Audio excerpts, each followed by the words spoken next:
ভোরের প্রথম আলো বেরোতে শুরু করেছে। হঠাৎ হিজর উপত্যকা এক বেদনাদায়ক আওয়াজে কেঁপে ওঠে।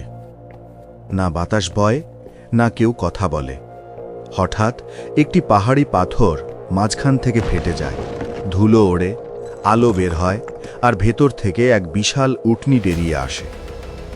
লোকজন ভয় কাঁপতে কাঁপতে পিছিয়ে যায়। কেউ আস্তে করে বলে, এ তো সালেহ আলাইহিস সালামের মুজিজা। এটা তো সালেহ আলাইহিস সালামের মুজিজা। কওমে আদ যখন নিজেদের অহংকার আর জুলুমের কারণে ধ্বংস হল, তখন তাদের মধ্যে কিছু মুমিন মানুষ ছিল, যারা হজরত হুদ আলাইহিস সালামের কথা মেনেছিল। আল্লাহ তাদের রক্ষা করলেন। আযাবের পর বাতাস একদম নিস্তব্ধ ছিল।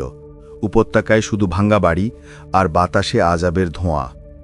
বেঁচে যাওয়া লোকেরা একে অপরকে দেখে বলতে লাগল, শুকরিয়া যে আমরা হুদ আলাইহিস সালামের কথা মেনেছিলাম। যদি আল্লাহ আমাদের পানা না দিতেন, আমরাও ধ্বংস হয়ে যেতাম। এই মুমিন লোকেরা আদ উপত্যকা ছেড়ে নতুন জমিনের দিকে রওনা হল। সফর ছিল লম্বা, কঠিন আর কষ্টের, কিন্তু তাদের বংশের জন্য নতুন জমিনের খোঁজ ছিল, পানি, সমৃদ্ধি আর শান্তির জন্য। কাফেলা নাওজদার হিজাজের পাহাড়ি পথ দিয়ে এগিয়ে গেল। তারপর একটা জনবহুল এলাকা পেল, আলুলা, যেখানে পানির ঝর্ণা ছিল, বাগান ছিল আর দারুণ উর্বর জমি। এখানেই তাদের বংশ বাড়তে শুরু করল। এখান থেকেই সেই কওম এগিয়ে গেল, আর তারপর তাদের বংশধরেরা পৌঁছে গেল আল হিজর উপত্যকায়, যাকে আজ মাদাইনে সালেহ বলা হয়। এভাবেই কওমে সামুদের শুরু হয়েছিল। সামুদের বংশ এক মহান বংশ হয়ে উঠল। আল্লাহ তাদের শারীরিক শক্তি দিলেন, বুদ্ধিমত্তা দিলেন, শিল্পকলায় দক্ষতা দিলেন, পাথর কেটে তৈরি করার অসাধারণ ক্ষমতা আর থাকার জন্য প্রাকৃতিক এলাকা সবকিছু দিয়েছিলেন। এই লোকেরা পাহাড়ের ভেতরে পুরো শহর তৈরি করে ফেলত, এমন ইমারতে যে দেয়াল সোজা, স্তম্ভ উঁচু আর নকশা এত সুন্দর যে আজও মানুষ দেখে অবাক হয়। কোরআনের মতে তারা সমতলে প্রাসাদ বানাতো আর পাহাড় কেটে ঘর বানাতো। তাদের শহরে ছিল রাজকীয় ব্যবস্থা, বাজারে আলো, ব্যবসা বাণিজ্য, কোলাহল আর রাতে মশালের আলোয় ঝলমলানে। উপত্যকায় ছিল বাগান, খেজুরের মিষ্টি গন্ধ, সবুজ জমিন। কিন্তু তারপর নেয়ামতে শকর ভুলে গিয়ে আমরা আমাদের শক্তি ও বুদ্ধি দিয়ে এসব বানিয়েছে। যখন শক্তি তাদের পথভ্রষ্ট করে দিল, তখন তাদের হৃদয় শক্ত হয়ে গেল। পাহাড়ে খোদাই করা মূর্তিগুলোকে উপাস্য বানিয়ে নিল। আল্লাহকে ভুলে প্রাকৃতিক শক্তিকে ডাকতে লাগলো, হে খোদা, আমাদের মহান শক্তি দাও, হে খোদা, আমাদের মহান শক্তি দাও। নিজেদের শক্তি, সম্পদ আর পাহাড় কাটার দক্ষতার ওপর এত অহংকার, তারা বলতো, এই দুনিয়ায় আমাদের চেয়ে বড় কে? তারা বলতো, আমরাই তো এই দুনিয়ার মালিক। তারা বলতো, দুর্বল লোকদের ওপর জুলুম করা, তাদের হক কেড়ে নেওয়া আর সর্দারদের মর্জিকেই আইন মনে করা, এসব কিছু এমন ছিল যেন কোনো মানুষ আল্লাহর আইন ছেড়ে নিজের মর্জির আইন বানিয়ে নিল আর তারপর নিজেকে সেটার ওপর চিরদিনের জন্য প্রতিষ্ঠিত করে দিল। এসব কিছু দেখা দেখা মনে হচ্ছে, তাই না? কওমে সামুদে ফিতনা, অশ্লীলতা আর পাপ সাধারণ ব্যাপার ছিল। তাদের বিখ্যাত কথা ছিল, আমরা পাহাড় কেটে ঘর বানাই, আমাদের সামনে কে টিকতে পারবে? তারা নিয়ামতগুলোকে নিজেদের শক্তি মনে করতে লাগলো। এটা ভুলে গেল যে আল্লাহই দেন, আল্লাহই কেড়ে নেন। এই উপত্যকায় এক সম্মানিত পরিবারে উবাইদ বিন মাসের ঘরে এক নুরানি শিশু জন্ম হল, সালেহ আলাইহিস সালাম। শৈশব থেকেই তার মধ্যে নরমতা, হিকমত, নূর, চিন্তার গভীরতা, সত্যের প্রতি হৃদয়ের ঝোঁক সবকিছু স্পষ্ট ছিল। কওমের অধ্যুষগোষ্ঠরা প্রায়ই বলতো, এই ছেলে সাধারণ নয়, ওর কথায় অনেক গভীরতা আছে। যখন তিনি যুবক হলেন, তার আচরণ ছিল সম্পূর্ণ ভিন্ন। দুনিয়ার চাকচিক্য তাকে আকর্ষণ করত না। তিনি একা সময় কাটিয়ে আল্লাহকে স্মরণ করতেন।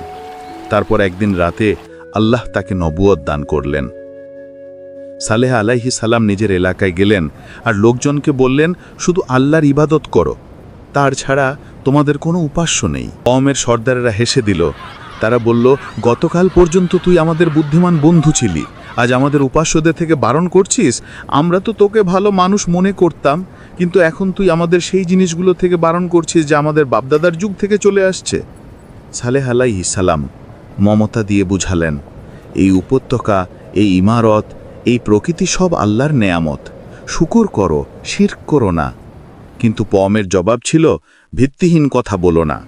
যদি তুমি সত্যিকারের নবী হও তাহলে নিশানি দেখাও।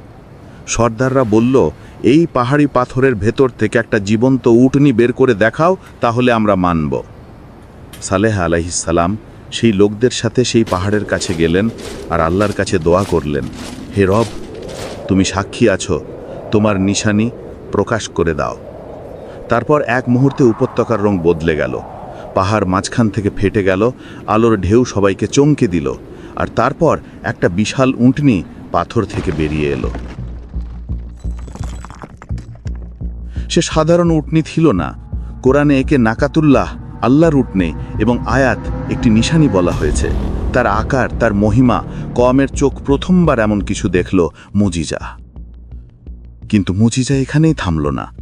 উটনি উপত্যকার কুয়া থেকে সারাদিন পানি পান করত, আর বুড়ো কুয়া খালি হয়ে যেত। লোকজন বিরক্ত হতো, কুয়ার সব পানি শেষ হয়ে গেল। কিন্তু আল্লাহের ক্ষতিপূরণও দিয়েছিলেন। পরের দিন পুরো কওম তার দুধ দিয়ে তৃপ্ত হতো, এত দুধ যে প্রতিটা ঘর, প্রতিটা জানোয়ার, প্রতিটা বাচ্চা সবার প্রয়োজন পূরণ হতো। একদিন উটনি কুয়া থেকে পানি পান করবে, সেদিন কেউ সেই কুয়া থেকে পানি পাবে না। আর পরের দিন তোমরা সবাই কুয়া থেকে পানি পান করতে পারবে, মানে একদিন উটনির আর পরের দিন মানুষের। কিন্তু কওম এই পরীক্ষাও সহ্য করল না। সর্দাররা বলতে লাগলো, আমাদের স্বাধীনতা কেড়ে নেওয়া হয়েছে, একটা উটনি আমাদের পানির ওপর শাসন করবে? তাদের অহংকার আবার জেগে উঠল। যখন কিছু লোক ঈমান আনতে শুরু করল, সর্দারদের মুখে হিংসা আর ক্রোধের লাল হাওয়া ভেসে উঠল। তারা বলল, এই উটনির কারণে সালেহের সম্মান বাড়ছে, যদি আমরা কিছু না করি কওম তার পিছনে চলে যাবে। তারপর তারা ষড়যন্ত্র রচনা করল, এই নিশানিকে মুছে ফেলো, সালেহের প্রভাবও মিটে যাবে। একজন ধনী মহিলা বলল, যে এই উটনিকে মেরে ফেলবে, আমি আমার মেয়ের সাথে তার বিয়ে দেব। যুবকেরা তৈরি হয়ে গেল, আজ রাতে এই উটনি বাঁচবে না। উটনি যখন প্রচুর পানি পান করে ফিরছিল, খুনিরা পেছনে পেছনে গেল। প্রথমে একজন তীর ছুঁড়ল, উটনির পা আহত হলো। তারপর সবাই ঝাঁপিয়ে পড়ল আর এক আক্রমণে সেই নিশানিকে হত্যা করে ফেলল।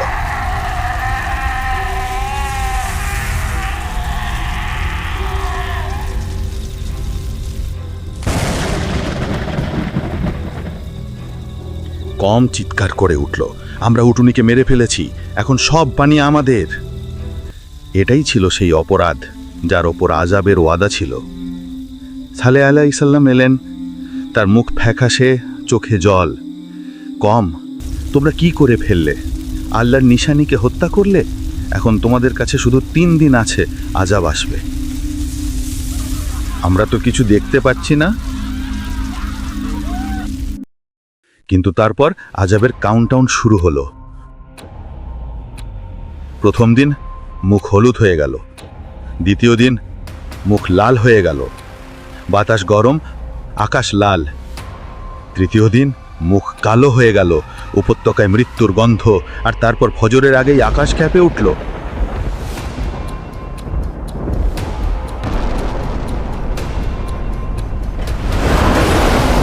পাহাড় নড়ে উঠল, জমিন থেকে ভয়ঙ্কর আওয়াজ, আর তারপর একটা চিৎকার, এমন চিৎকার যে হৃদয় ফেটে গেল, রূহ শরীর থেকে বেরিয়ে গেল।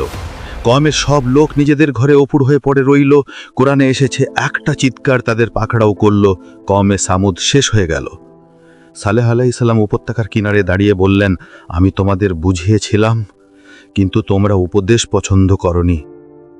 মাদিয়ানে সালেহ আজও সাক্ষ্য দেয় যে যখন আল্লাহর নিশানির ইনকার হয়, তখন কওম ইমারত দিয়ে বাঁচে না, ঈমান দিয়ে বাঁচে।